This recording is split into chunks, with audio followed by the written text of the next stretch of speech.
I missed you. I missed you.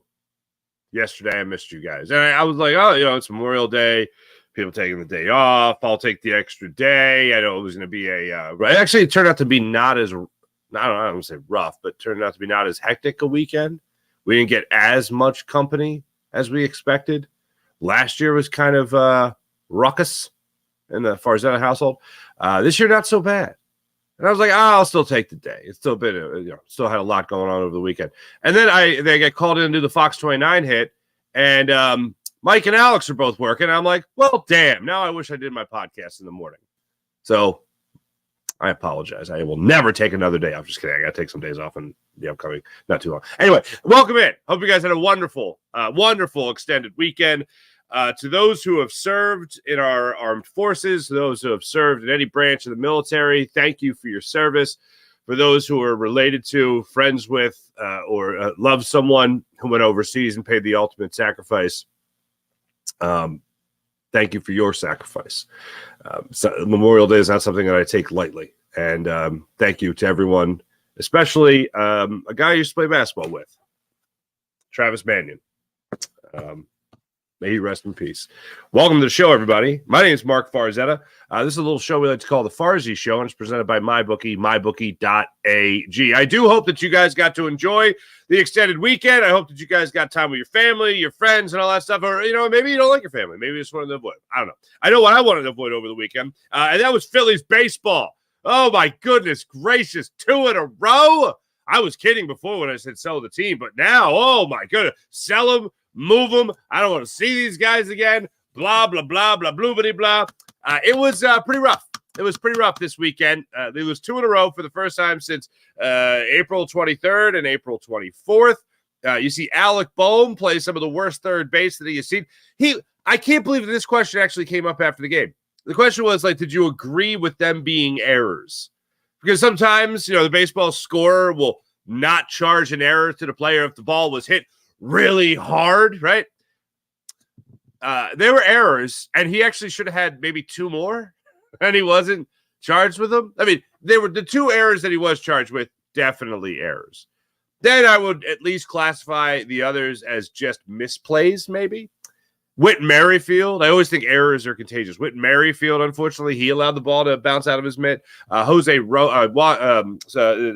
Rojas threw to the wrong base in the second inning. That in particular, I don't think ended up coming back to bite the Phillies in the butt, because where the ball was hit later in the second inning, runs would have scored anyway. But it was not a smart day of baseball for your Philadelphia Phillies. And also, Taijuan Walker becomes the 3rd consecutive Philly to struggle in the early goings of the game and then be able to settle down a little bit. Now, I know when you look at the box score, you might see Taijuan Walker charged for 4 runs, allowing 5 in total. And you look at it and you go, oh, that's not a good day at the office, right? There was no defense behind him. Nobody was helping this man.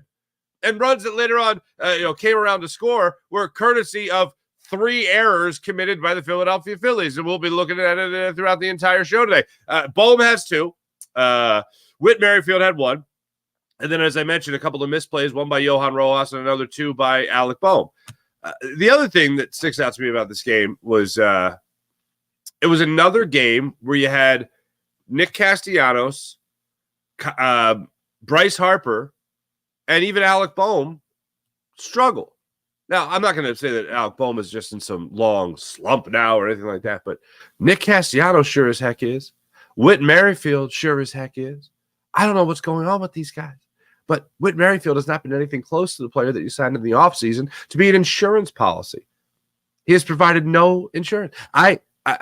If this is a guy that the nicest thing you could say about him is that he's a really good pinch runner, $8 million for a pinch runner? Not great.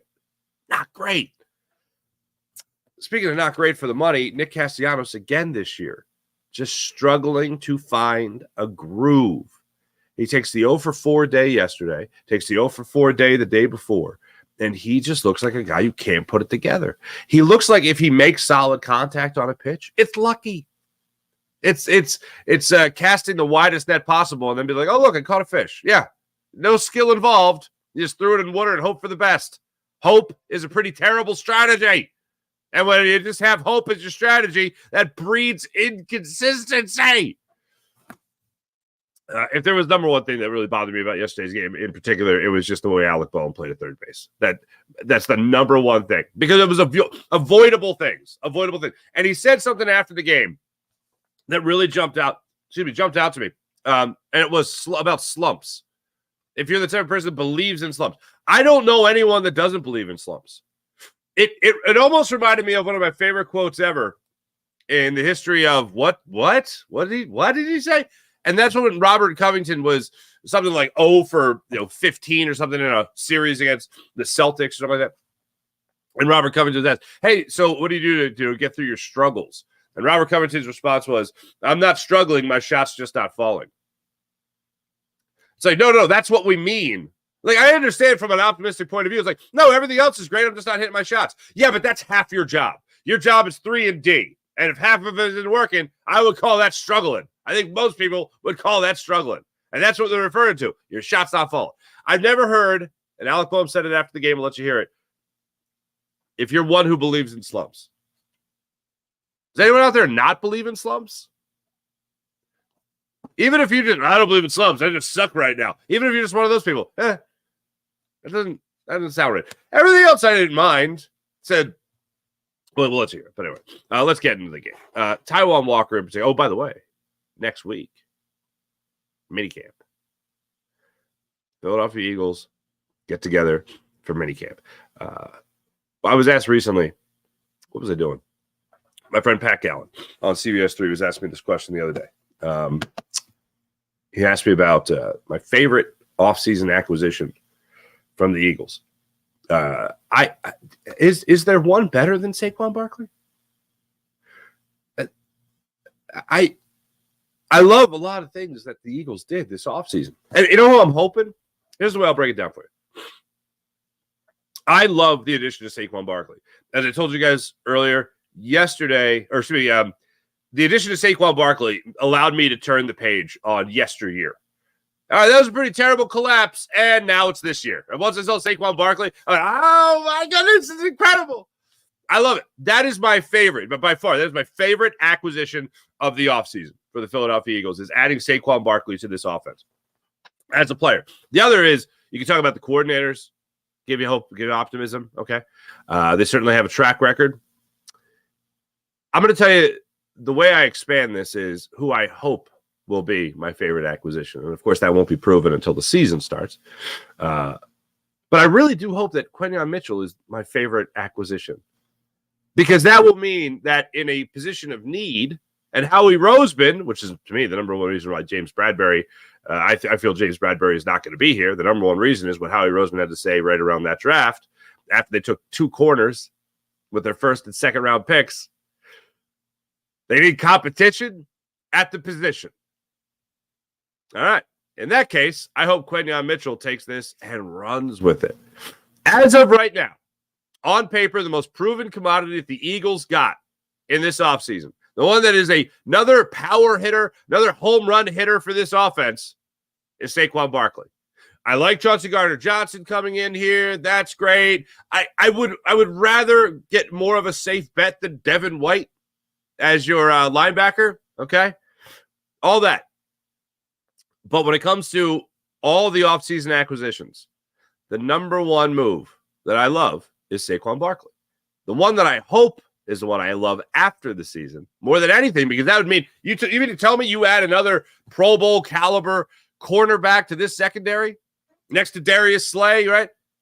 You add another one of those through the draft. Oh, man, you got a young guy like that who's already talking about the experience that he had at Toledo. The things that he did there are very similar to what he's doing now with Vic Fangio. You add that by the end of the year, you go, wow, what a great pick, Howie. We'll have this for the foreseeable future. Saquon, you pretty much got 2 years. You got 2 years with Saquon, really. With a rookie quarterback looking like a stud, that has you feeling pretty good about the future. So you can even shift it to say Cooper DeJean. Cooper DeJean. You want him to be your best? You want him to be your favorite acquisition in the offseason? I don't know how much opportunity he's going to get to do it this year, but it's there. Jalix Hunt. I'm not expecting a lot from him his rookie season, but when you talk about Favorite acquisition of the offseason right now, no question, Saquon Barkley. Saquon Barkley helped me go to the next page in the book of the Philadelphia Eagles. But after that, I look at the young guys and see who else can step up. Chauncey Gardner-Johnson is a guy I enjoy. I just find him enjoyable and like him. I feel like he will do really well under Vic Fangio and in this defense. But when it comes to number one, I don't. Do you have someone that you love more than Saquon Barkley? In addition, that you love more than Saquon Barkley? And don't say Vic Fangio. And don't say Kellen Moore. It's got to be a player. That's the one thing. Got to be a player. So we'll break that down. We'll talk about that as the show goes on today. But let's get to this Philadelphia Phillies game yesterday. They lose their second in a row after losing their first series since their second series of the season. Was not a fun weekend. I really don't know how to describe it. The last two games, it's one of those 162 games. Okay, but what I mean by that is that after the game, you hear, in a 162 game season, things are going to happen. When you get reminded of how many games there are, that means that was just a bad game. In 162 games, you're going to commit some errors. In 162 games, you're not going to have your best stuff. In 162 games, you got to acknowledge, the team gets paid too. Like all those things, they crank out after a tough loss. You lose 2 or 3 to the Colorado Rockies because somehow, some way, the number one offense in all of baseball goes into Colorado of all places and can't score runs, with the exception of a 6-run top of the 9th inning that helped get you your only win of that game. Garrett Stubbs, of all people, helps you win a game like that. What? And then you go into San Francisco and you face a team in the Giants, who are now just 1 game over 500, but they have hit a nice stride for themselves. They get Blake Snell on the mound, who only went 4 innings in the game. Whit Merrifield, one of the reasons he even gets a start is because he's batting 583, I believe it was, against Blake Snell going into yesterday's game. Does nothing against Blake Snell in yesterday's game. Cool. Thanks. And everywhere you turn, there was just struggles. Kyle Schwarber provided a big hit for the Phillies. Finally got his 10th home run of the season, his first since May 6th. And he belted that baseball 404 feet to right center field. I thought it was going into McCovey Cove. I see he gets that home run. I'm like, oh, this is great. You're going to get other guys contributing now. This is where your Edmundo Sosas of the world are really going to start to step up now that he got a big hit from one of the big players. This is great. Edmundo Sosa did step up. He got a triple. Then he scored on a wild pitch. That's the other thing. Philly scored 3 runs yesterday legitimately. Johan Rojas had an RBI single, people. And you couldn't win this game? Well, when you have no defense behind your pitcher who did struggle early, that's where it's not going to – you add those things up, and they're going to add up to a loss, unfortunately. But to start things off for the Phillies, you go into that second inning. They got a double. They got a 1-out double in the first inning, actually, from JT Realmuto, who extended his hitting streak to 16 games now, which matches the Phillies' all-time record by a catcher. All-time longest hit streak by a catcher, 16 games. They strand him at second base. Harper strikes out on 3 pitches, flails at a slider away. Bohm then lined out to left field. Second inning, Castellanos struck out looking at a curveball. Sosa struck out looking at a curveball, or swinging over top of curveball. Whit Merrifield goes up there and grounds out the shortstop. 1-2-3 inning there for the Phillies in the top of the second inning. Bottom of the second inning, Chapman leads off with a 5-pitch walk against Taijuan Walker. Anytime a pitcher's walking, guys, there's going to be some struggles. Bailey steps up there. He gets the single to right field. You have first and second with nobody out. Then Soler hits a sac fly to Johan Rojas in center field. Why Rojas didn't throw to second base, I don't know. Here's my take on Johan Rojas in that moment. Plenty of game to look at, but in that moment, he's not going to be up in the big leagues much longer. After that throw, and not just that throw, but the reaction from Alec Bohm and Taijuan Walker. Both looked at Johan Rojas in center field. Now, what it did was it allowed a runner to go to second to third and first to second. So now you have 2 runners in scoring position as opposed to just 1. Should have been first and third with 1 out. It wasn't. Johan Rojas threw to third base, so both runners get to advance on this play. When the ball got fielded, I believe it was by Edmundo Sosa at short, Alec Bohm looks up at Johan Rojas and he goes, what are you doing? Like, you throw to second on that. Come on, man. And then Taijuan Walker kind of looked out there like, are you serious, dude? So anyway, then Yastrzemski steps up there. He gets the 2-run double in the right field corner. Maybe both runs score on that anyway. But both runs scored for sure now. And it was a 2-0 ball game. Then Wisely steps up there. He gets the RBI single just out of the reach of Wheeler. Wheeler had 2 plays that were just out of his reach on the pitcher's mound, and you can tell he was frustrated with both of them that he couldn't make it. But the second one is the one that really got him, and that made it a 3-0 ball game. Top of the third inning, that's when Kyle Schwarber got the 3-1 fastball. He should have walked. I know when you follow the bouncing ball of baseball, you can always go back and say, well, if this didn't happen, then that would have happened. If that didn't happen, then this would have happened. You can always do the if, ands, and buts and all that stuff.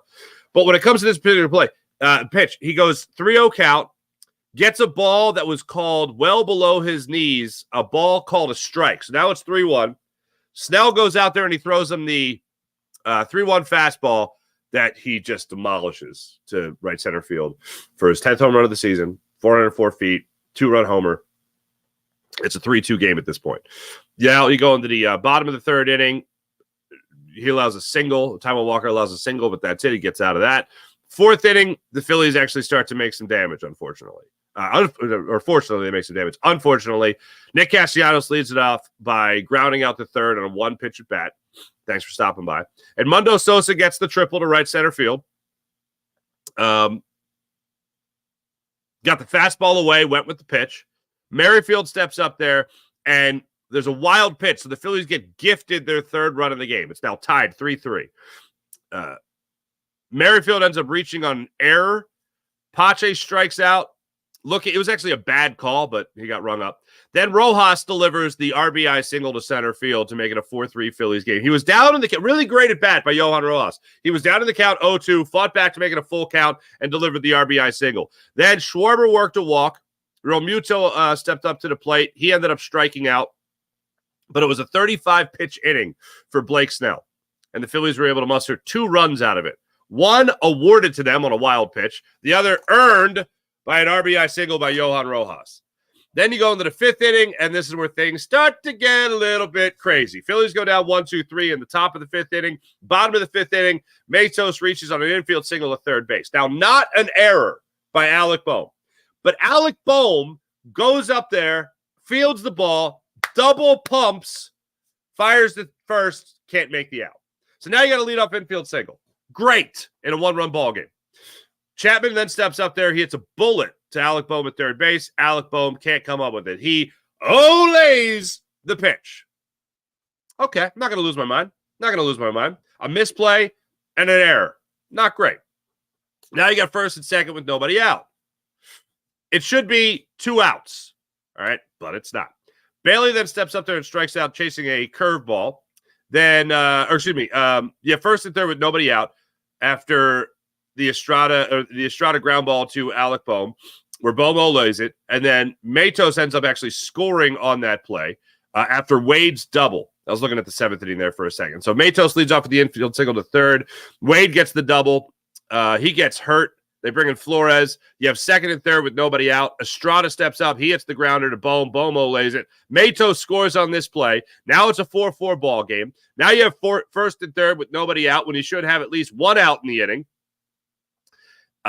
Chapman then fouls out to Bohm. He makes the play on that one. Bailey gets the sac fly to left field, and then Soler lines out to Alec Bohm. It was a bullet, and Bohm speared that out of the air. But now the damage has already been done. Now you're up a run. You go from up a run to down a run.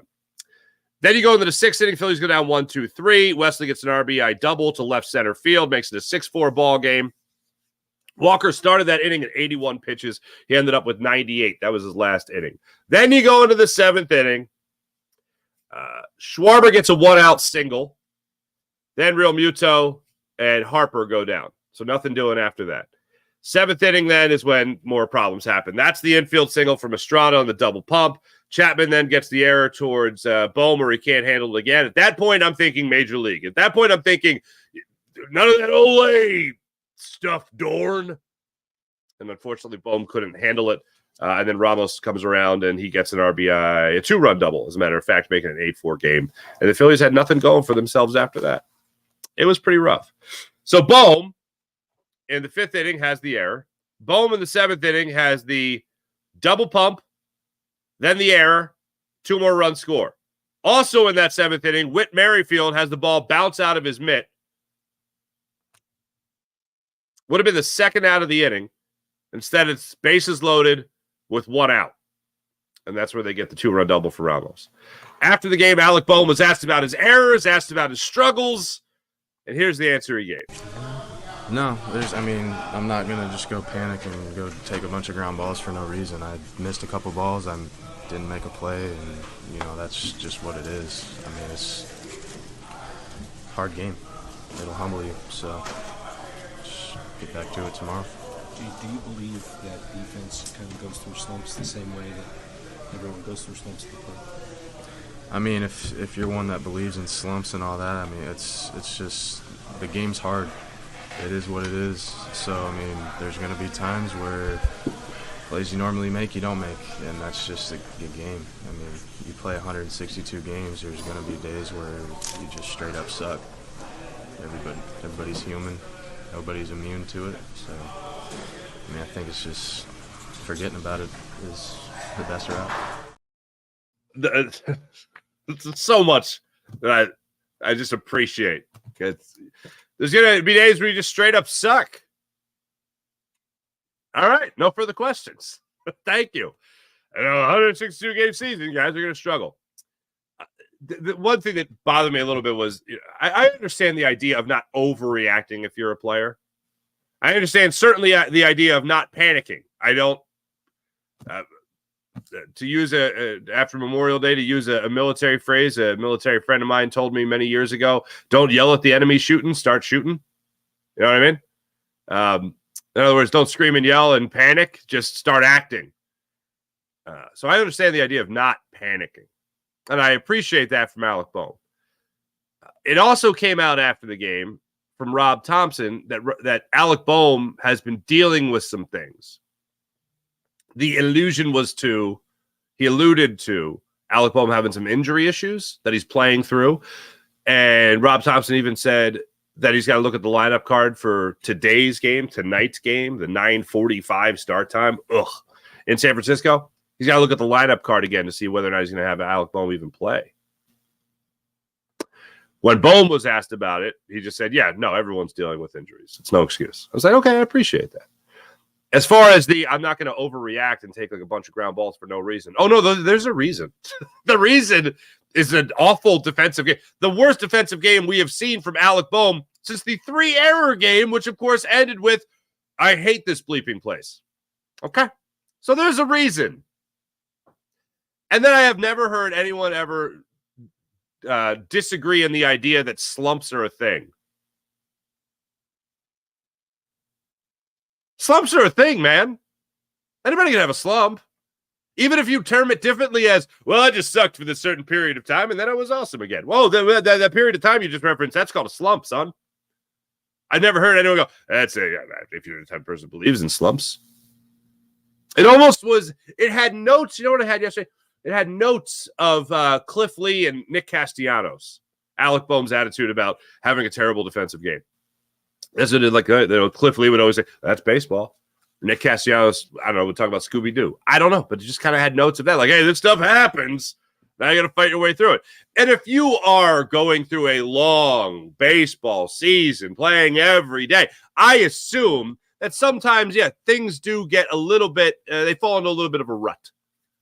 You can also call that rut a slump.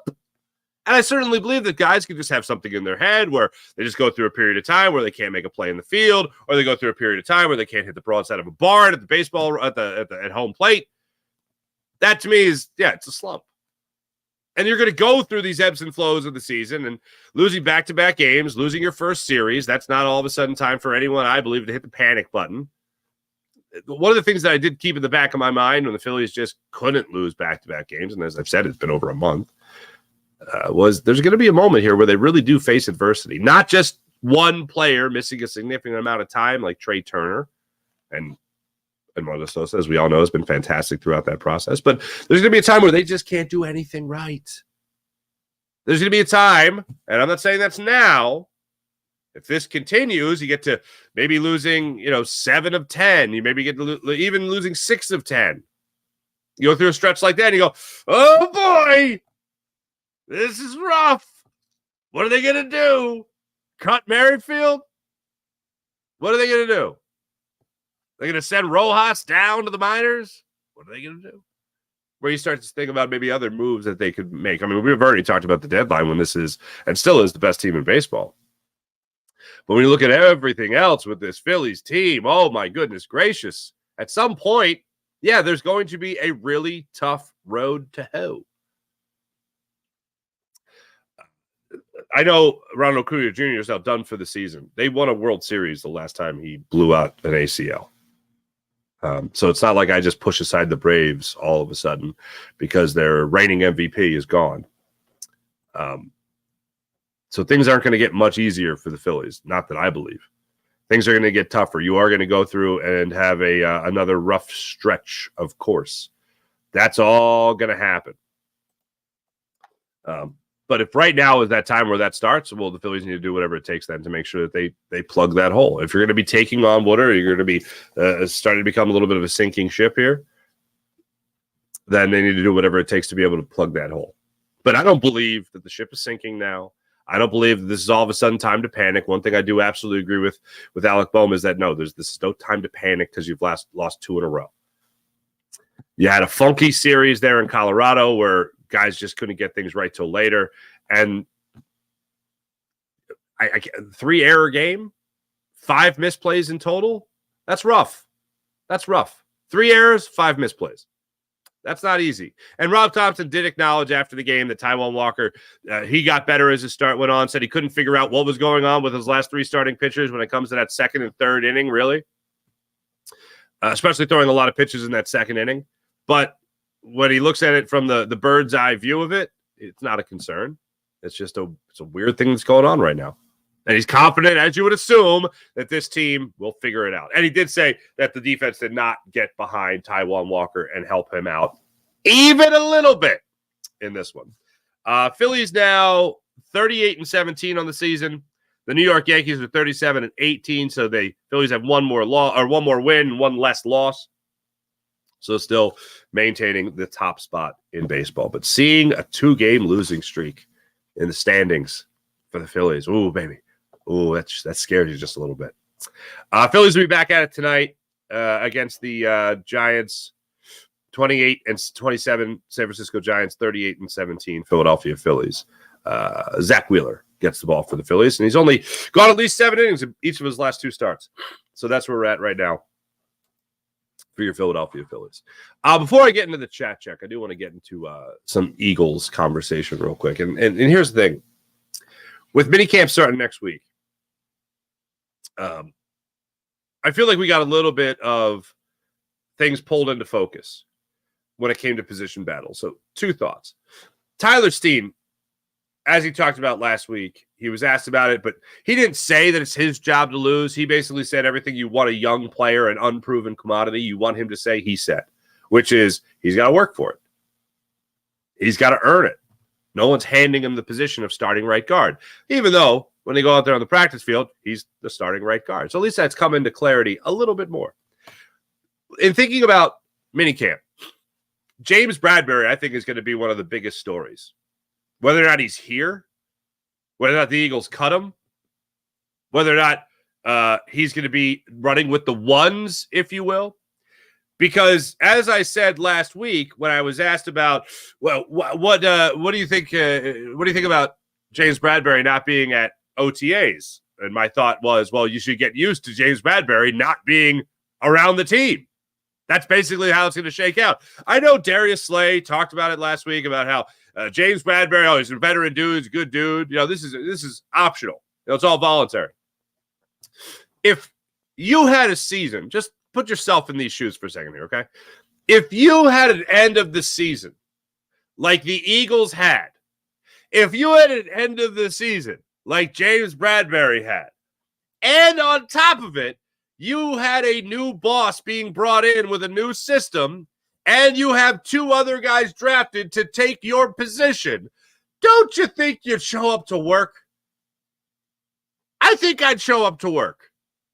I'd be like, oh, you guys think you could just kick me to the curb? I'll show you. And I'd show up and I'd compete. The only way you don't show up and you don't compete is if you think you're not going to be a part of it anyway. And that, to me, is why James Bradbury wasn't there at OTAs last week. That's why I think James Bradbury is not going to be at MiniCamp. MiniCamp, not voluntary. MiniCamp, not optional. MiniCamp is mandatory. You got to show up. So we're going to tell a lot from James Bradbury next week about whether or not he really will be here. I don't think he's going to be here. And I know a lot of people jump to this right out of the gate. I know a lot of people talk about this a lot.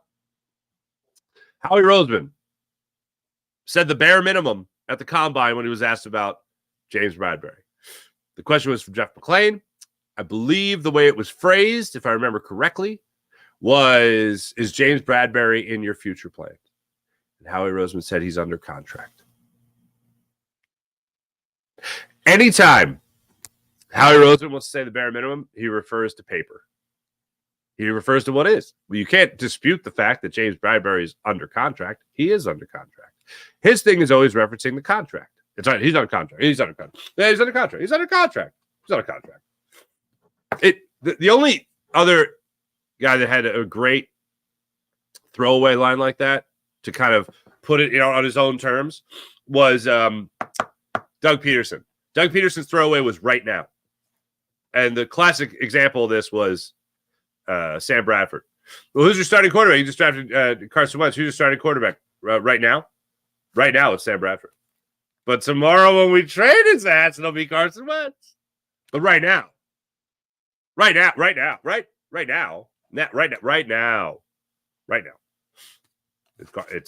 Sam Bradford. Right now, Sam Bradford. Slippery. They can be. Hey, don't let bets slip away. How's that for a segue? When it comes to MyBookie, mybookie.ag. Download the MyBookie app to your phone. Use promo code Farzy and get up to $1,000 redeemable cash bonus on MyBookie, mybookie.ag. When it comes to the world of basketball, the playoffs, and for the finals now, oh, baby, I will... the Boston Celtics could win the NBA Finals, and that really has me in my feels, folks. That has me in my feels. But yeah, you want to bet on that? MyBookie, mybookie.ag. Download the app, create an account, use promo code Farzy, get up to $1,000 redeemable cash bonus at MyBookie, mybookie.ag. How about the Gametime app? Download the Gametime app to your phone if you want to go to the game. You want to go out there in San Francisco, see that ballpark, one of my favorite ballparks in all of baseball. It is beautiful. You go to the game. If you're out there, Gametime app. Get your tickets on the Gametime app. Download the account or download the app to your phone. Create an account. Use promo code Farzy and get $20 off your first purchase. That's $20 off your first purchase on the Gametime app. They also have last-minute ticket deals, flash ticket deals, even deals for an hour after the event starts. So let's say you are using the Gametime app to go to a concert, a comedy show. You might miss the opening act. You might miss the middle, but you'll see the headliner that you really want to see. All courtesy of the Gametime app. And once again, download the app, you create an account, use promo code Farzy, you get $20 off your first purchase on the Gametime app. How about PHL Sports Station? Philadelphia Sports Station, enhancing your Philadelphia sports fan experience across all social media and blogs. That's PHLSportsStation.com. Let's get into the chat check and see how you guys are doing on this fine Tuesday morning on a short week. Sean Gillespie, good morning. Buddy Christ, good morning. Leftover tacos at 6 a.m. You having a taco right now? That stuff doesn't faze me. Working 15 years in morning radio, that doesn't. People delivering stuff, going through Wing Bowl. Yesterday at a Memorial Day parade that I was at, I saw a guy that he was a videographer for a lot of the Wing Bowl stuff that we did at WIP. And he was like, man, I'll tell you, I don't miss Wing Bowl. I was like, me neither. But yeah, people would bring with their eating stunts. They'd bring extra food. I've had plenty of tacos at 6 a.m. Buddy Christ, you enjoy. Plus, I like the idea of Buddy Christ just chowing on some tacos at 6 a.m. IBH, good morning. Aw, Buddy Christ, missed you too. Thanks, bud. How good are the Dallas Mavericks? That is a fun, incredible basketball team to watch. I think Boston is in for some trouble. Morris should be taking notes on how to build a team. You don't need 3 stars to win. Jeff, thank you. When I was doing that CBS 3 hit, and Jeff, appreciate you, man. and Pat, he said, "Hey, I'm gonna throw a curveball to you here. Basketball question." And I was like, oh, "Okay, fine." And he goes, "Are you in on Paul George?" And I was like, "No." To me, you have your two stars. The days of the big three just don't seem like a thing anymore. Like, I don't believe in it. For me, the biggest problem with the Sixers was not we need $224 million to throw at another star. No, the biggest problem for the Sixers is that when Joel Embiid isn't playing, you suck. Like, you don't even need to look at this series against the Knicks to prove that. The Sixers, in the time Joel Embiid was out, went from a number 3 seed to a number 7 seed. I love Tyrese Maxey, and I think Tyrese Maxey has this one more year in him of taking another big leap forward. I think this year was great for him and his learning and maturation process of being a number 1 guy, even without Joel Embiid, or with Joel Embiid being that 1A guy. I don't think you need that Paul George. I think you need a bunch of good players. That's what I think you need. You certainly, and my top priority is bringing in a backup center that can play 15 to 20 minutes for you, and where the world doesn't fall apart. That's going to come in and not be a minus 25 when Joel Embiid's out of the game. That's the number 1 need. After that, I still want Kelly Oubre back here because I think he's a perfect fit here in Philadelphia with this team. I would love to have Nico Batum back because I know Joel Embiid wants him back. When we had Keith Pompey on the show, he said the same thing. And then I think a slew of good players. I think $224 million for Paul George, who I know is coming off an incredible year, and there'd be the optimistic thought of him still being able to play over 70 games in the season. The optimistic thought of him just kind of taking his game back a little bit to be a three-point shooter after a career high in three-point shooting. I mean, the guy's not an idiot. I'm sure if you're going to be focused, it's going to be in a contract year. And that's what he was. He was pretty damn focused last year. And you're going to play a lot of games and let everyone around you know they're healthy. And they certainly played a lot of games last year. So for me, that's where I'm at when it comes to the Paul George news. LeBron James, that'd be a sexy story. Make you a better team. But I think hold down the fort. That'd probably be the better acquisition when I think about Paul George versus LeBron James. I just don't think that he's going to come to Philadelphia. But yeah, I'm there with you when it comes to not adding the one big name and adding a bunch of good names that will provide depth for this team. Number 1, backup center. Source Jedi, what's happening? Hi there. Fuji! Good morning, Mark. Fine, folks. Taiwan Walker dropping 2 of his last outings. The Titans will be fine. I agree. Buddy Christ can't talk about Dallas teams in a good way, Jay. Fair enough. Oh, I did see this. Angel Hernandez retired. I saw some people talking about whether or not he'll go to the Hall of Fame. They actually called him 7 times. He missed every call. All right, sorry. I'll show myself out. Dad jokes. Everyone's mind, I'm sure, jumped to Kyle Schwarber. It's over here. It's over there. It's in here. It's out there. It's all over the place. Just terrible. Buddy Chris, think Luka deserves a ring.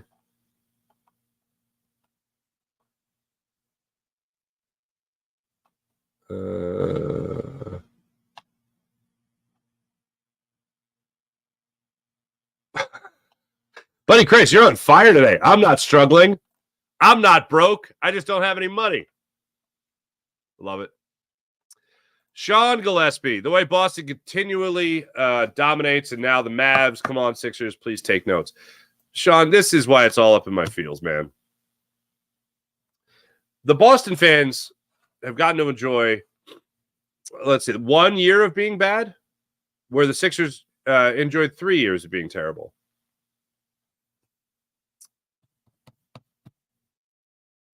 Boston did not go through a process, and they were better than the Sixers. Boston did not get 2 number 1 picks, and they were better than the Sixers. Boston even taunted the Sixers with Danny Ainge, Markelle Fultz, and Jason Tatum deals. I know not everyone, but I know a lot of people are like, Tatum was never available. That's who Danny Ainge wanted. He would have taken him number 1. Yeah, but he didn't have the number 1 pick anymore, and he traded it away. And what people that make that argument are basing their idea on is that Brian Colangelo would have to be honorable. The guy with the burner accounts and the guy that was just blabbing things to his wife who was tweeting away with Babs Botini, right? If your stance is correct that Jason Tatum was never available, then that means you think Brian Colangelo is an honorable man. Like, you can't put it in writing who you're going to pick. So that really is one that sticks to me because Jason Tatum would be so awesome. And then there's still a chance that you get Tyrese Maxey added to this later in the fold as well. But yeah, seeing the Boston Celtics, a team that if you're a Philadelphia 76ers fan, you just hated the Boston Celtics, though. There's the rivalry. Then after that, it's that they have, even since before the process, just knocked the Sixers out of the playoffs time and time again.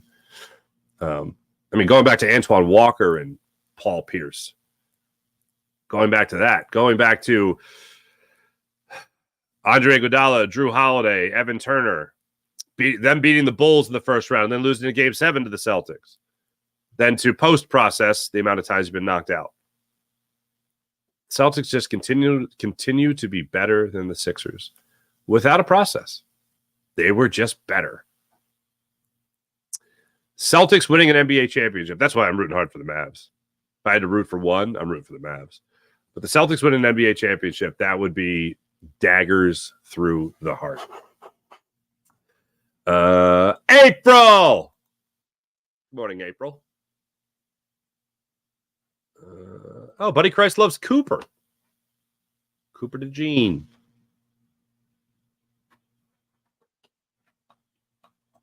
Jason A. What's up, Jason A? Good morning. Hope everyone had a great Memorial Day. Same to you, Jason A. Sean Kilrain. Sweat change should be obvious. This is a disaster. There was no need to change from 94 to 19, which looked good on him. Maybe there's a sensible person. Wait, what? Personal reason, but don't like the number change. All right.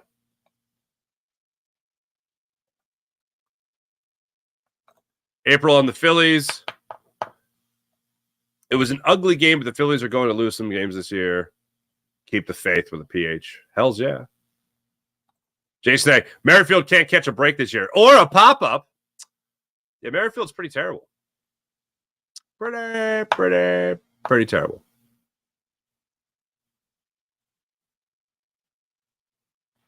Hutch, I don't disagree. Here's the one thing I say about Taijuan Walker.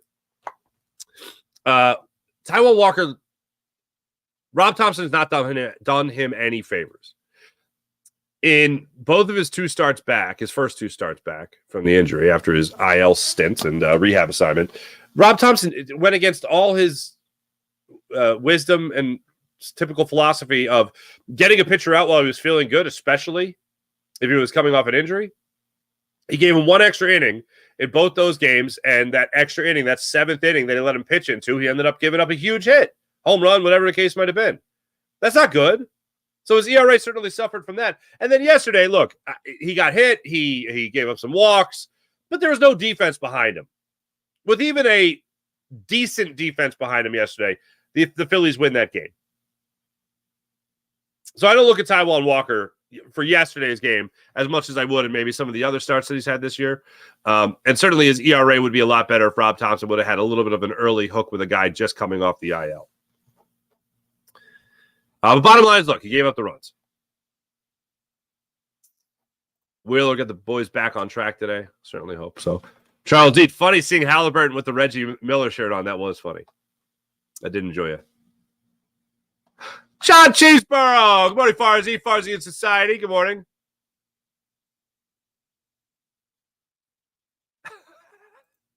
John Cheeseborough. Sorry I'm late, Farzy.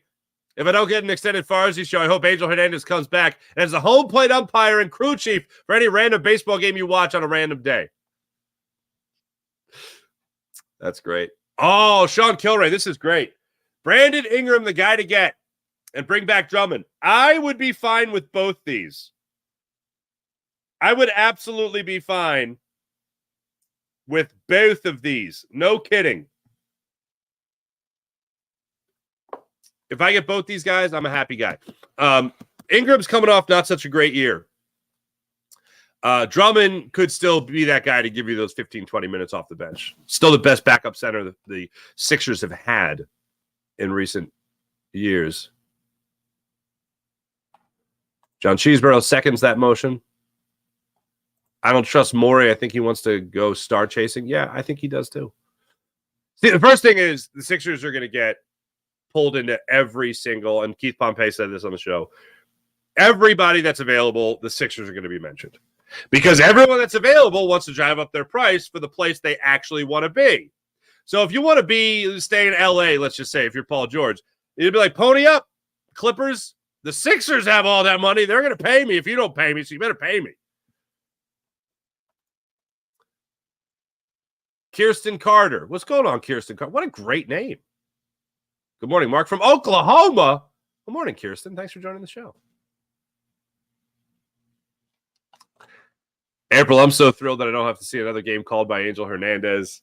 That man was a dumpster fire behind the plate. I need... It even happened yesterday. Who was behind the plate yesterday? James Hoy was behind the plate yesterday. I'm just so sick and tired. So sick and tired of having the technology that shows you immediately whether or not a ball is a strike or a strike is a ball, whatever. Whether or not it's a ball or strike. So tired of seeing the technology right there and the umpire just being like on a low and away pitch. Hey! So tired of that. So tired of that. And my whole point with football, trying in the preseason the down and distance with a microchip in the football, right? My whole thing on that is if we're going to get that in football, I need to see robo lumps. And robo lumps shouldn't even be said because I think that paints an inaccurate picture for a lot of people. Really, what it is robo balls and strikes. I need that in my life. Human error is part of the game. Human error sucks. Like, you ever just go driving down the street, go to some destination and somebody cuts you off and be like, I love human error. He didn't see me. She didn't see me. I love human error. Like, no, that's not fun. I hate that. That's the same feeling I get when I see a ball. Like, come on. Especially late in the game, a close one. I'd rather it be right. Human error. I love human error. How's wrong with you? I love people making mistakes. I don't.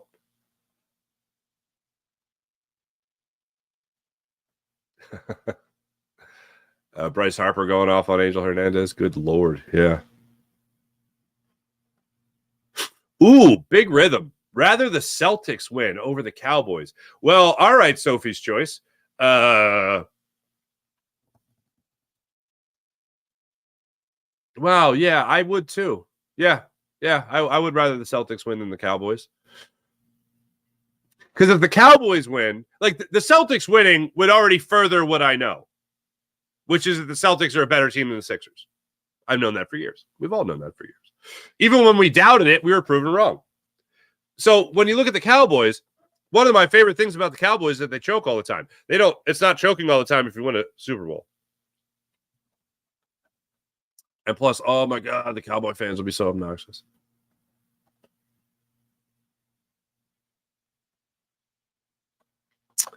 John Cheeseborough, other than the contract, what valid reason is there for Walker to have taken Turnbull's spot in the rotation? There is none. You know the answer to that question. Timothy B. Castellanos should have been benched weeks ago. It's a disgrace that he's still inserted into the lineup every night and basically gives you nothing. Yeah, I don't know what the deal is there. It's really weird to me. He looks like a guy who could need some time away. Reset the button. Hit the reset button. April, saw a question online. Have to put it out there. If you could only watch one Phillies sports team the rest of your life, both in person and online, which one are you picking? If you only watch one Philly sports team, it'd probably for me be the Phillies. Like as is, like the Eagles aren't playing 162 games. If I'm watching one team, then I want that as Give me 6 months on of 162 games, 6 months off. If I could only watch one, it'd probably be the Phillies. Both in person and online.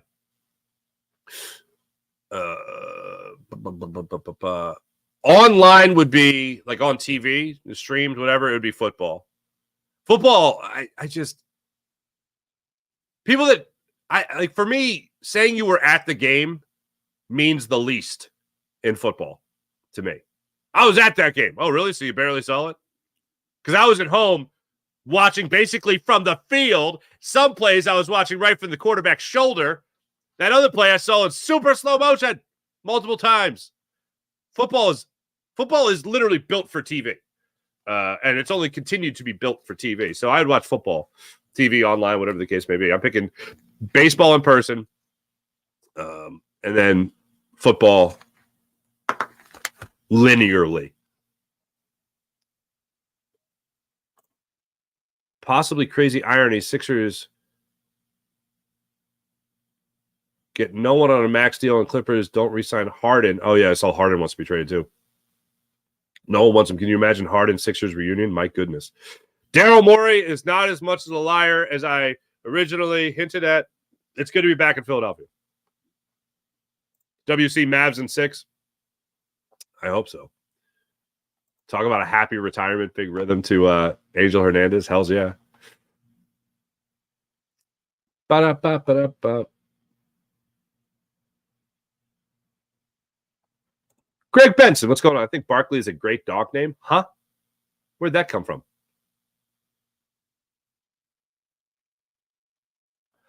Oh, April. I'm sorry, I misunderstood. Yeah, then the Phillies. No, I get to pick one team, and that's it. Yeah, I'd pick the Phillies. That's what I'd do. I'd pick the Phillies.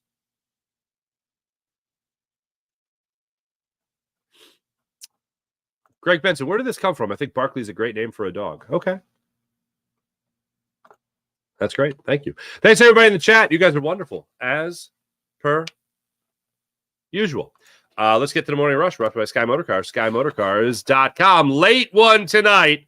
If you guys haven't done it already, hit like and subscribe on the Locked On Sports Philadelphia YouTube channel. That's like and subscribe on the Locked On Sports Philadelphia YouTube channel. Well, I give you all your postcasts. I see more and more of you guys finding your way in there. I appreciate it. IBH, what's up?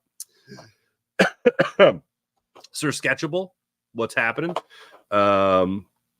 Much obliged. Appreciate it. But Phillies are back at it 9:45 start time. Zach Wheeler gets the start for the Phillies, looking to get them off the schneid. Back-to-back 7-inning performances for Zach Wheeler. He went 7 1/3 against the Washington Nationals, allowing 2 runs. And he went 7 innings against the Texas Rangers, allowing 2 runs. What I need to see today is I need to see another like Bryce Harper game. You know, he just had a 4 RBI game in that second game against the Rockies over the weekend, and that was great. I want to see him mash the baseball. I'd love to see another home run from Kyle Schwarber. I'd like to see him have a splish splash in McCovey Cove. I'd like to see him make that happen. And I think you might get Alec Boehm getting the night off tonight. I think you might be getting that tonight. Yeah, that's what I got for you, folks. I'll be back with you guys tomorrow. I'll be back with you guys in the wee small hours of tomorrow morning. Because by the time I do the Phillies postcast, it will be 1 o'clock. Yeah, it'll be a good time. I might be dragging ass on the Farzy show tomorrow. Just fair warning. Thanks for watching. Thanks for listening. My name is Mark Farzetta. This is the Farzy Show presented by MyBookie, mybookie.ag. Thanks, everyone. I'll be back with you guys tomorrow. Hit like and subscribe on the Farzy Show YouTube channel. Like and subscribe on the Locked On Sports Philadelphia YouTube channel. And, of course, like and subscribe on the Jacob Media YouTube channel as well. Thanks, everybody. Oh, wait, hold on. Charles, there's a commercial with Charles Barkley and a dog? Okay. April, I would pick the Phillies too, but I would sure miss the Eagles. So would I. Thanks, everybody. Be back with you wonderful people tomorrow and tonight for those that are going to be hanging out with me on Locked On Sports Philadelphia. See you guys then. Bye.